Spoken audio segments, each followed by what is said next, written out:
Namaste to all of you. I'm today going to interact with one of the most influential human beings on the globe today, Subhash Patriji.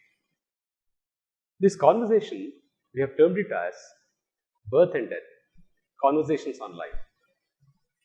And Patriji is known for his straightness, not a kind of blunt straightness, but a straightness that is so refreshing.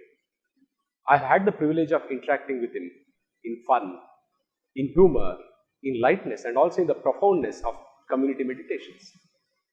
This is an opportunity for all of us to understand a few things about birth and death in these conversations on life. Patriji sir, thank you so much for being here, sir. Namaskar. Sir, when I was planning this conversation, I was looking at what should I converse with Patriji on. Because I think when we met last time, you spoke about how not being in complaint is Buddhahood. And before that, when we met, not wanting anything is meditation. It has had a profound impact in your simple expressions. It has had a profound impact on my life, the way I interact with my children, the way I interact in my business and all. This is an opportunity for me to interact with you and bring it to the world the kind of influence that spirituality and especially specifically meditation can have on all human beings. But I'll begin with some specific questions, sir. Now, one of the most important questions I have in my mind is, where does actually life begin? Does life begin with birth? Or is life, even before birth? Where does life actually begin? Before you came into this room, were you living? I was. Okay, same thing with this. Before we come into this body and this world also, we were living. You are living. So, life is beginningless, Correct? and endless. Uh-huh. That's why it is called as Anadi Ananta.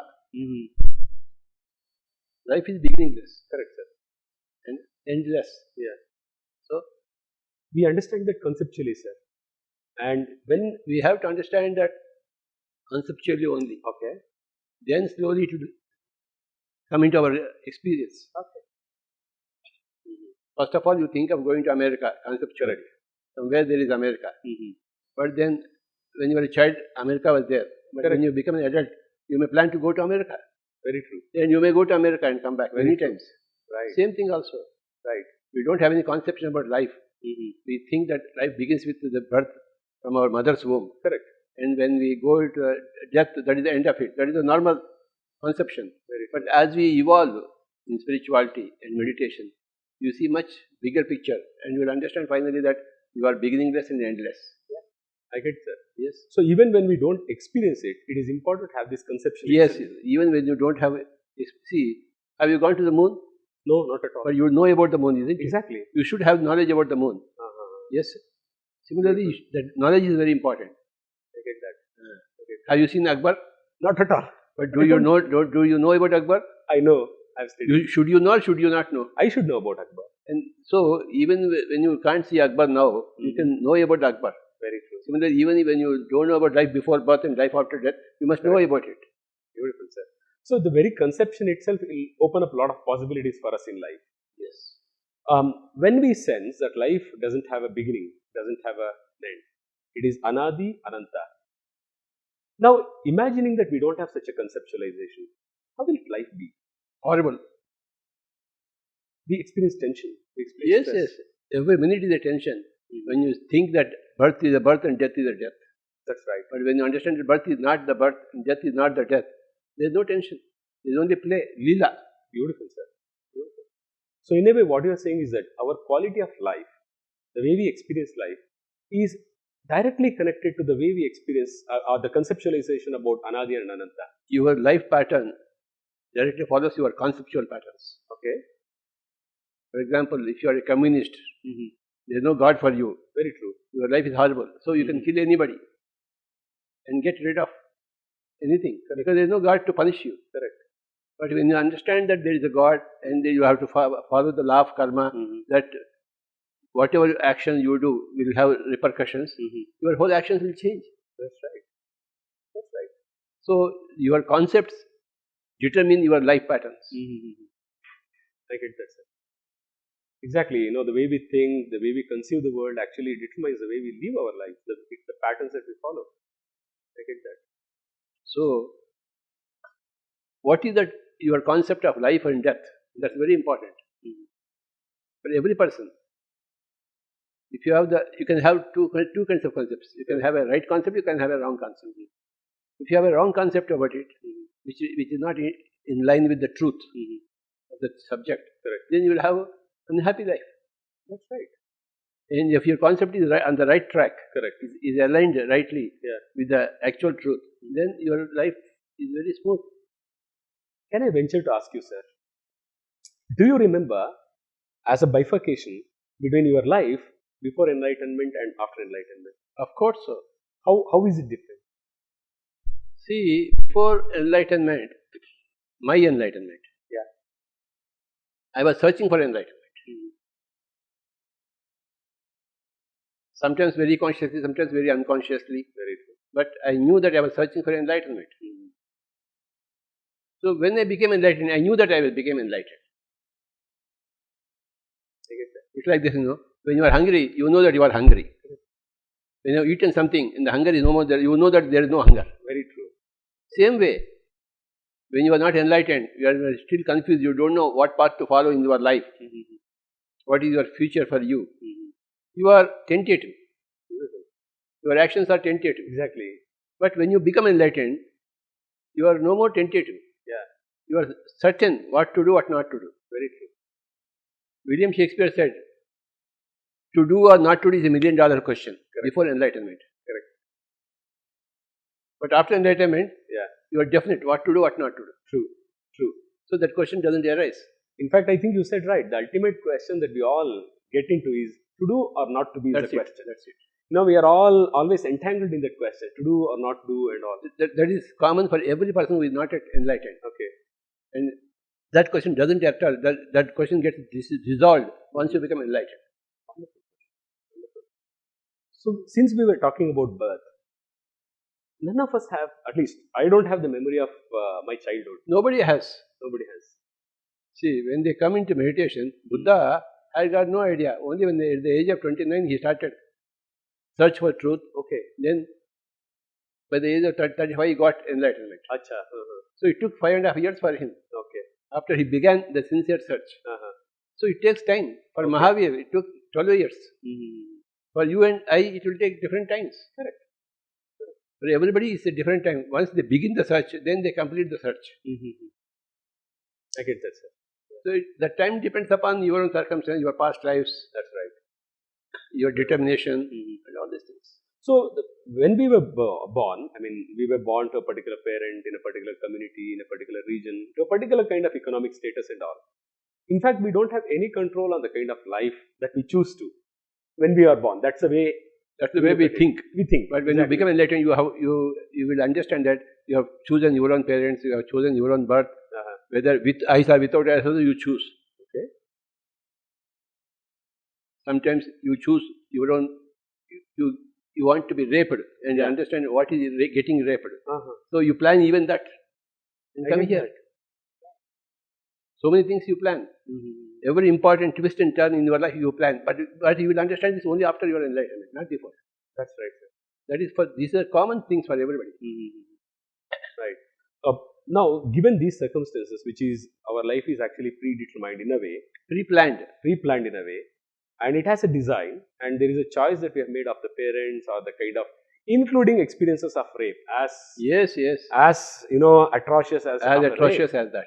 There is a choice that we have made. In that choice, there is an aspect of learning that we are inviting ourselves into. We want to experience that, or it is like in a film movie. You see, somebody chooses to be a villain. Then he has to rape somebody. Correct. He has to kidnap somebody. Correct. He has to murder somebody. True. But all these are actions. True. That's true. Only in a drama. So all the world is also a stage. We are all here to act. So from the other side, it's all a drama. Correct. So you choose your own experiences. Whatever you want to undergo. Why people want to choose villainous roles? Why not hero roles? No, it's not like that. A film requires all kinds of roles. Correct. That's right. So you will choose your own difficulties. Correct. challenges in your life and come here to improve yourself. That's right. See, if you are as an actor, if you are good as a hero, then you must be good also as a villain. Very true. Because you are acting it out. You are just acting it. Correct. And you jolly well acting it is your action capacity that you are testing. Correct. Okay. Whatever be the role. Whatever be the role. Whatever be the role, you act it out. You may act like a madman also. Correct. So now, these are all very, very interesting. I mean, the way you are talking,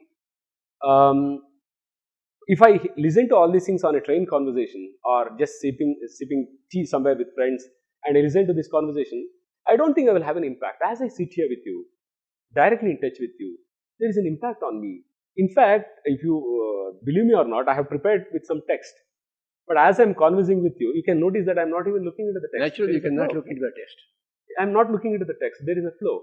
Now, with this, what I want to relate is, parents are there. I am a parent. I have a 17-year-old daughter and a 9-year-old son.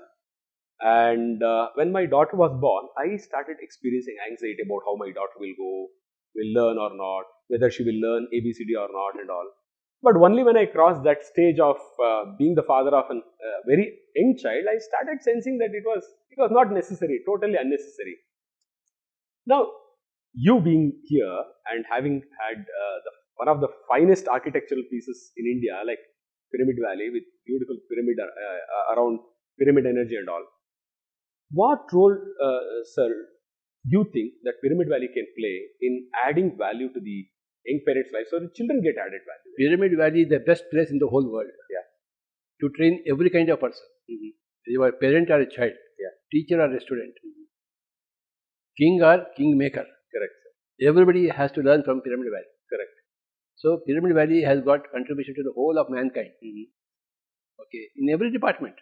Because without spirituality, your material life is always full of problems. That's right. Only spirituality will help you. Correct. And this Pyramid Valley is the headquarters of spirituality.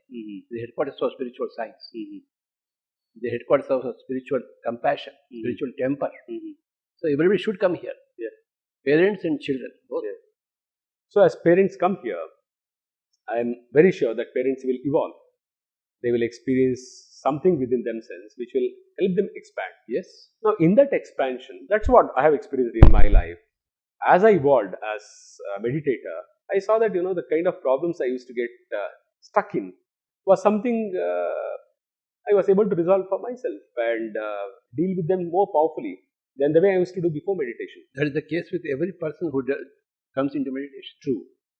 Whether he is educated or not educated. Yeah.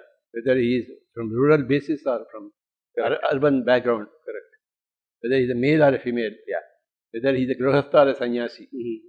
Everybody will be benefited by Pyramid Valley. Very true. In absolute terms. Correct. There is a reason for me to ask this question, sir. I had been to some TV channels. They had called me to interact about some WhatsApp, video that was circulating around about a child being mistreated. The child is being taught some tables and the child is not able to recite the tables properly. And the parent, I think, or the tuition teacher gets extremely angry and keeps on punishing the child. Somehow that video was there and it got circulated. Now, this will certainly have some impact on the child in the long run, short run, both. First of all, you can never have that, you don't have the right to touch the body of anybody else. That's right, sir. More so children. Correct. The males are ill-treating the females, and both the parents are ill-treating their children. The teacher is ill-treating the student. You cannot manhandle anybody. Okay. That is prima facie ruled out. Absolutely.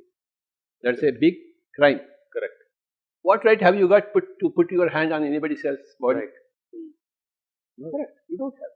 So, you can verbally correct him. Correct. But not. We can't. That's wrong. We should never. So whoever does it is absolutely wrong. Absolutely. But this happens. The reality of society is such that these incidents keep happening, and the media channels and all, it keeps getting projected out. Now here, there is some amount of emotional energy that actually plays out in the parent, the anxiety, the fear about the future of the child. All these things play out in such a way that the parent thinks that the parent really is doing something good for the child. No, that's why we need meditation and enlightenment to know what is good and bad. Before enlightenment, you think the good is bad and the bad is good. Correct. For example, the doctors say, for strength, eat meat. Correct. It's wrong. They are advising for so-called good reasons. Correct. But actually, it's a very bad thing Very true. to kill animals and eat. Correct. So they don't know what is good and bad Very true. because they are not yet enlightened. Very true. Because they never sought enlightenment. Everybody should seek enlightenment, and then they will get enlightenment. Then only after enlightenment you will understand what is good and what is bad. Beautiful, sir. What is good and bad for you is also good and bad for others. Correct. Correct. It's about the common good. Common good. Exactly. I am a human being, and whatever is good for me is also plays the same role for every other human being. So, this is where I want to bring your experience itself, sir. See, we are all constrained by the need to perform. It could be to perform in the exam. It could be to perform in the sales targets that as a salesman we need to do, or a CEO has to show performance of the organization or the business. To whom are we here to show performance? No. Yeah. We are here to perform for ourselves, to our satisfaction. We are not here to satisfy others' egos. Exactly. No. Yeah. But this anxiety exists about because you are not enlightened. Not enlightened. Everything comes back to enlightenment. That's right. All anxiety is because of lack of enlightenment. Yeah. Very interesting, sir. So, when there is lack of enlightenment, there is certainly anxiety because you don't know.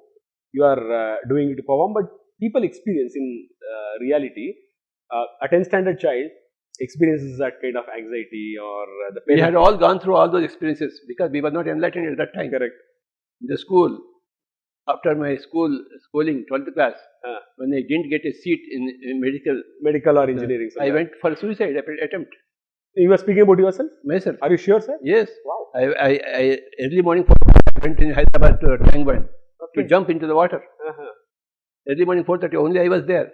I think nobody would have heard of this experience before. See, so because in the school, if you are not getting a seat in MBBS, you are a stupid fellow. You are a stupid. You are a failure. Exactly. Because your brother is an engineer. No, you must be a doctor. Your life is not worth living. So I went to commit suicide, but somehow somebody like you saved me. It's beautiful, sir, for you. The way you talk is very different. So here, directly come to the question, sir. The way I see from the world of society and all, you are an extraordinary performer. You go there, influence people, you click your fingers. I mean, I'm using in metaphoric language. But when you conduct Buddha Purnima here in Pyramid Valley, or when you conduct the Maha Dhyana in Hyderabad, Kartal, it's not easy to have 50,000 people. 50,000 people coming there meditating, 5,000 people coming there meditating, and that you do quite effortlessly. And that's what I see as performance. How many pyramids have come? How many people you touch every year? How many lives have transformed? So there is a performance. How was your performance? Suppose, you are performing in the spiritual world in creating pyramids, meditators and spiritual leaders all around. And also tell the viewers that Patri sir was an agricultural scientist before. He has a master's in agricultural sciences, and you also worked somewhere, sir. I worked in a fertilizer company. He has worked in a fertilizer department for 17 years. Which department, sir? Marketing department. In the marketing department of fertilizer company, there was some performance of yours, sir. Of course. That was in a way your professional life, and here you have a performance in the spiritual life. Just for the sake of a conversation, how do you compare these two performances? See, in my company, for the first 3 years, I worked hard because I didn't know the subject. I was new to marketing. It was very interesting, and I worked hard. And it was giving me a lot of satisfaction. Not that I performed in others' eyes, but I really performed in my eyes. After 3 years, when I got into routine, then my attention diverted from material life to spiritual life. Then I didn't care for my job. So I just worked for the sake of my salary. I got that. Because I was not interested really in the subject or in the project or in my career there. I just swam in the company. So I was not bothered about performance at all. You were just doing it so that... Actually, after 10 years in the company, I wanted to get out of the company. It took again 6 years for me to get out of the company. And in the final years, I was not at all performing. I was only taking the salary. And So- because I was waiting for them to kick me out. I would start my spiritual career very in earnest. More seriously. Yes. Okay. So And ultimately, did they kick you out? Finally, Or they did kick me out. I arranged so. So, Patriji has confessed now that he was kicked out of his company. Sorry. I was not kicked out. Okay. Almost that situation was there, so I kicked myself out.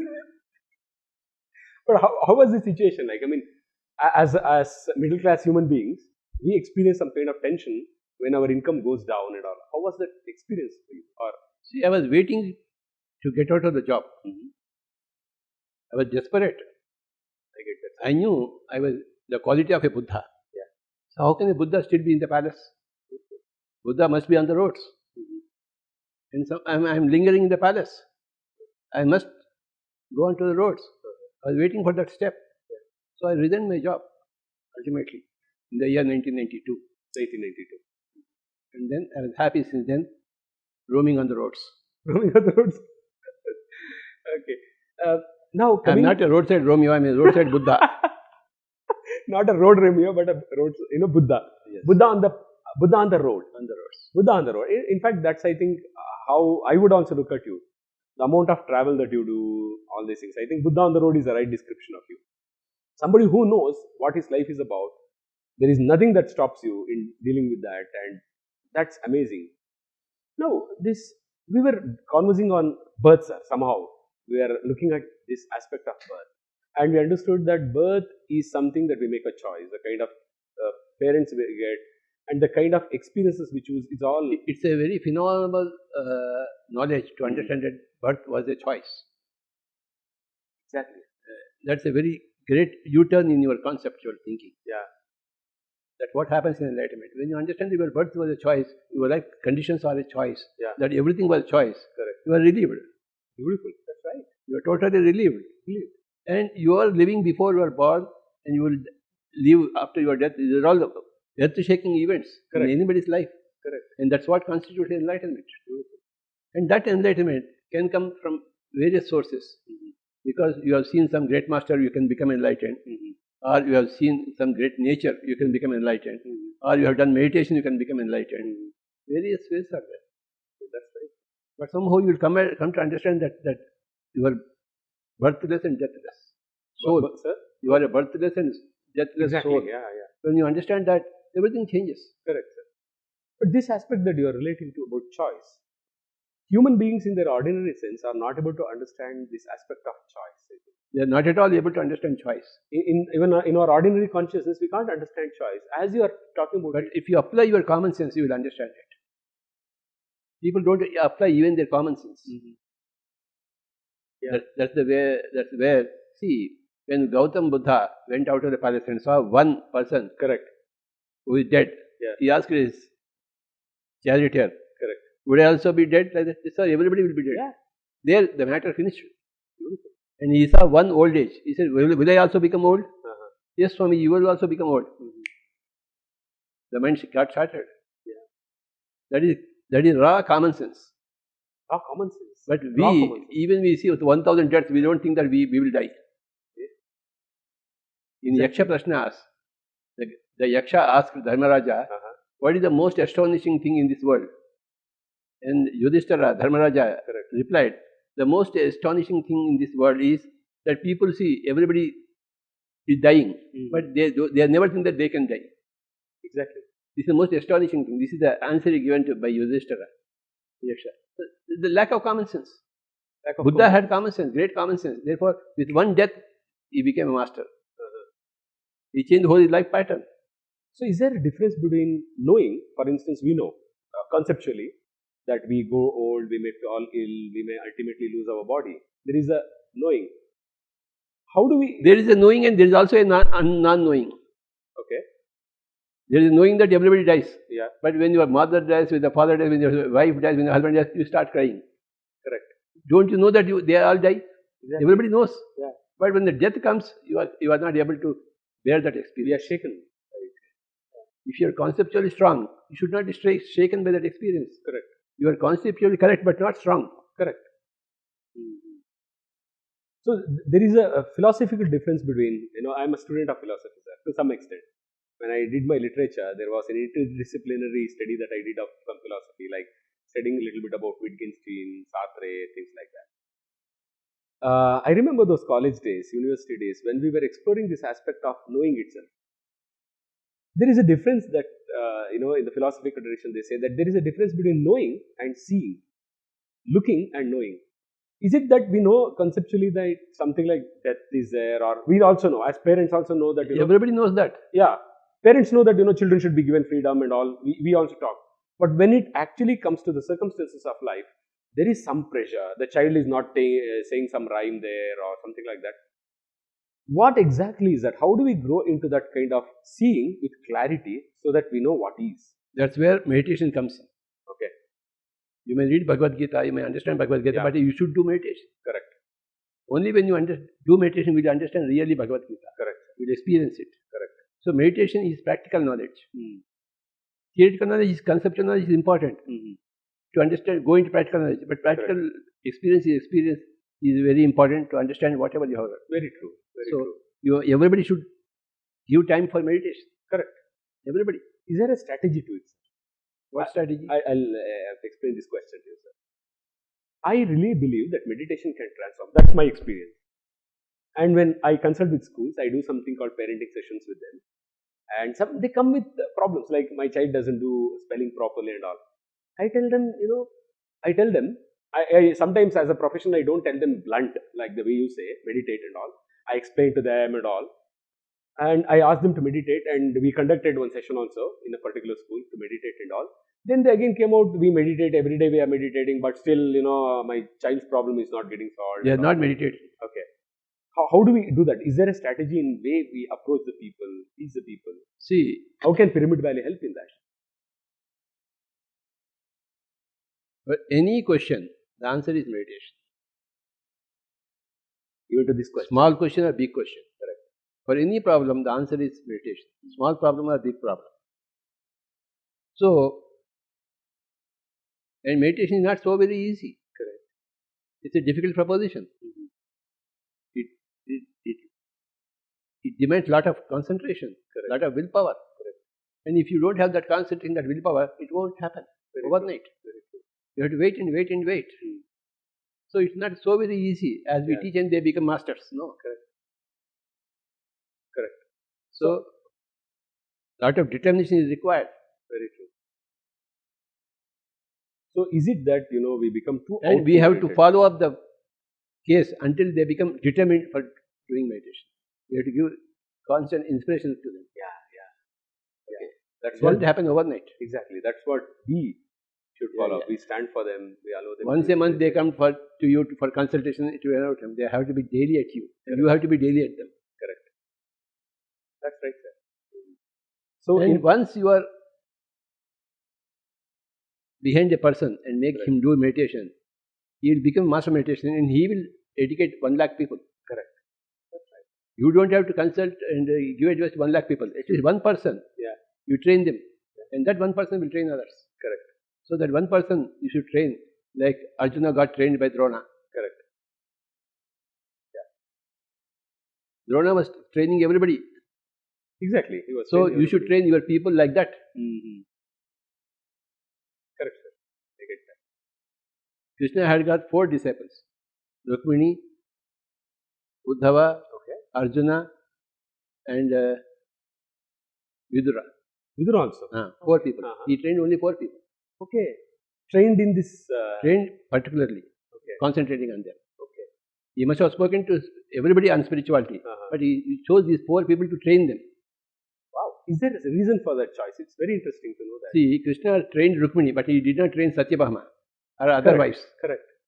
And he trained only Rukmini Devi because she had that quality. See, if you don't have the aptitude, you can't train them. Exactly.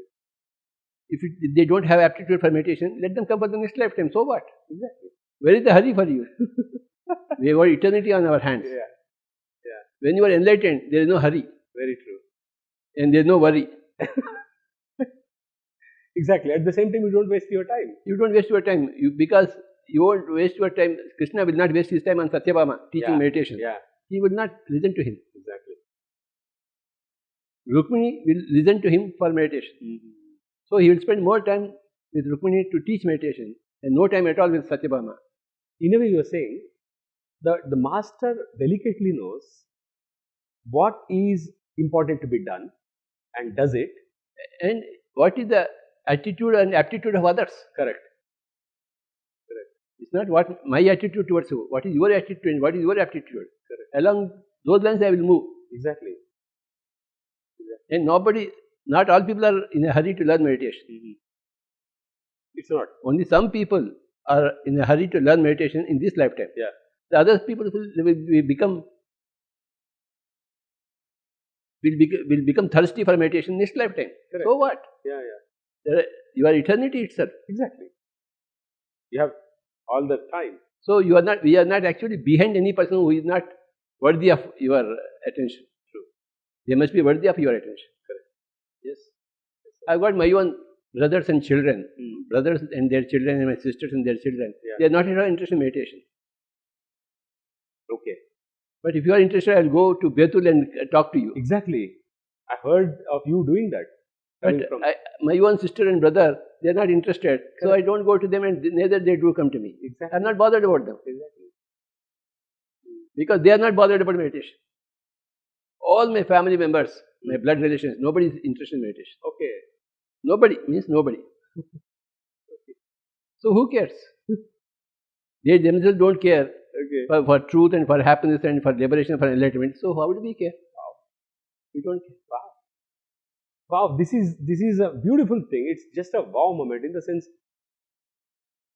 personally also, all my struggle is about seeing to it that my mother says Shabas to me. My father somehow approves of my work. Or my wife says, darling, you have done a great job. It's all about approval. And you here, just look at what matters to you, what matters to the world of meditation. Go ahead and do it. That's all. Beautiful. It's so beautiful, sir. It's such a beautiful thing. Now, somehow I want to connect this conversation. I don't know whether I'm trying to force an outcome, but you can't force an outcome. You can't exactly. Especially meditation quite seriously.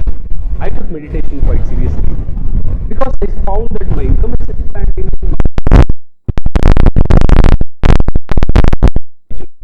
I enjoy being with my children. I think some of my friends, even in Pyramid Valley, have seen how I take my child to a trekking or how I spend time with them and all. Amazing.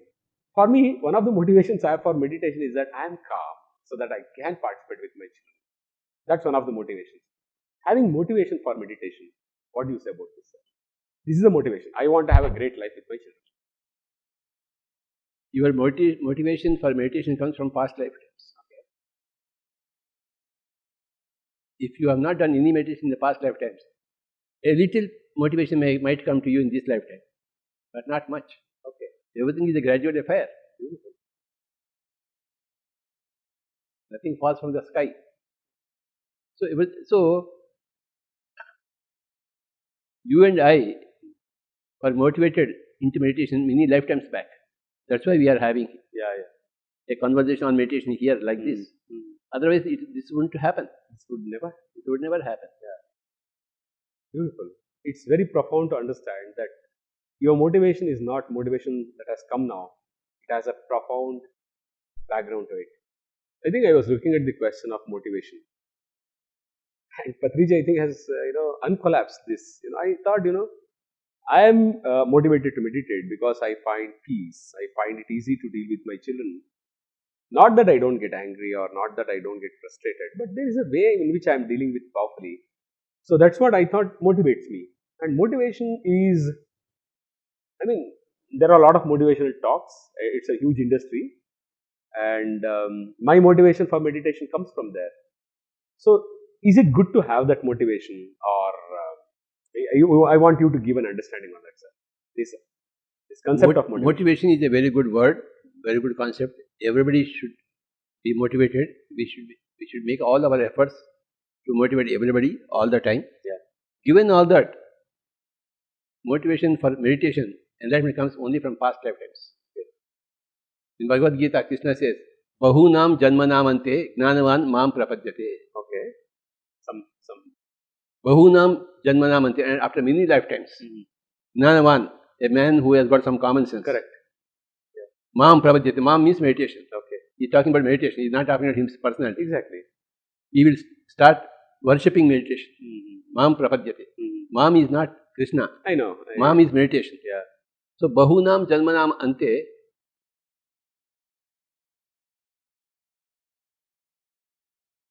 Gnanavan mam prapadyate. Vasudeva sarvamiti sa mahatma suddurlabha. Such people who have got such common sense are very rare to find. Suddurlabha. Not common. Exactly. Common sense is not common. That's true. Okay. That's true. So it takes many lifetimes for you to be motivated really into meditation. Okay. Okay.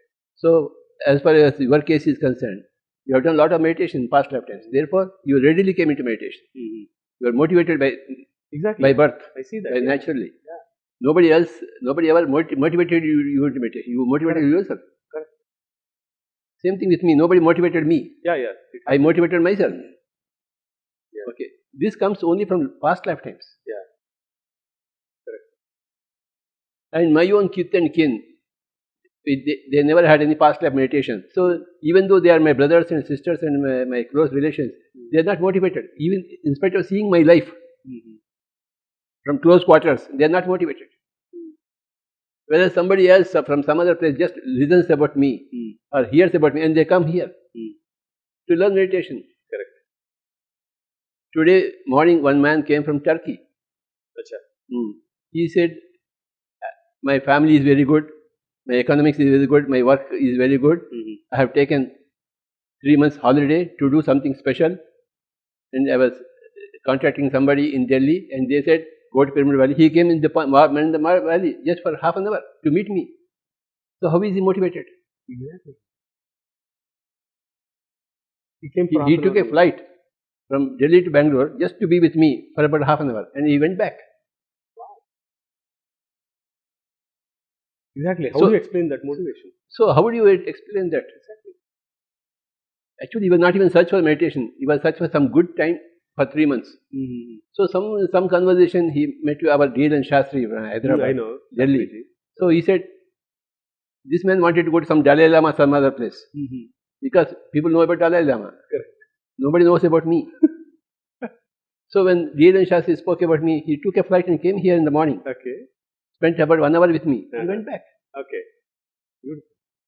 So that is called a motivation. Correct. Who motivated him? Nobody. His own previous life samskaras made him take that decision. That's right. That's right. You can't explain such motivation where people take a 3-hour flight. That is why Bahunam Janmanam Ante. Exactly. Gnanavan Mam Prapadyate. Vasudeva Sarvamiti Sa Mahatma Sudurlabha. Such people are very rare. Very true. It's very rare to get such Very people. rare to get. That's what I told him. It's a very rare species you have. Correct. You came all the way from Turkey. Yeah. You got 3 months free time. He said, I got 3 months free time. Correct. I want to do something special. Yeah. And this fit in with that concept. So, I mean, the way I am looking at it is that, of course, there is a motivation to which we meditate because, after some time I find it, I enjoy my flights and train journeys because I get my full time to meditate. That's the kind of thing I experience. To just sit, meditate, nobody is going to disturb me in the flight as I simply sit there and meditate. There is joy. I'm waiting for that joy to happen. And in being in that joy, I'm able to see that had I not come into meditation in the year 2005, you came there, 2005, I entered the world of meditation and I think I meditated for 1 hour. That was a very profound experience. I felt so fresh the whole night. Next day morning I was feeling Say fresh. A few words about yourself for the sake of everybody. Who are you? What are you? Your name, your profession, and how we met each other. I will talk my profession in a way that should really be an impact on people. In fact, I should tell sir, I'm an educational consultant, and when I met Patri sir in the year 2005, I was a principal in a school called Satpada Valley Public School, and it was an experiment. Where was it? In which state? It is in Madhya Pradesh, exactly midway between Nagpur and Bhopal, and so that's where I first met Patri sir. And I was the principal in the school there, and it was an experimental school where we were looking at freedom for the children, burdenless education, integration in learning, community learning enterprise, all these things. But there was so much of tension and confusion about it. It was September 2005. I don't remember the date. If I had maintained the diary, probably I would have mentioned it. He came there, and we were a group of around 10 people, and I was embarrassed that Patri sir has come all the way and only 10, 12 people are there. But Patri sir had the same enthusiasm. That was amazing. Same energy, same enthusiasm. Then he called me to do the introduction. I did some introduction. Then we meditated. I think that was the first meditation I had. And one experience I can tell you is that before doing meditation, I remember talking to one of my friends where I said, "This school is not running well. People are complaining. Management is not supporting. Teachers simply take off. They just send me an SMS saying that they don't want to come today and all." Struggle. 2 months later, the same person called me and I told him, "Wow, the school is working wonderfully and all these things." Then the same person asked me to give the phone to my wife because he knows both of us. And then he asked my wife, "What? The school has changed so much?" My wife said, "No, the school didn't change. Jagdish has changed." This is my experience there.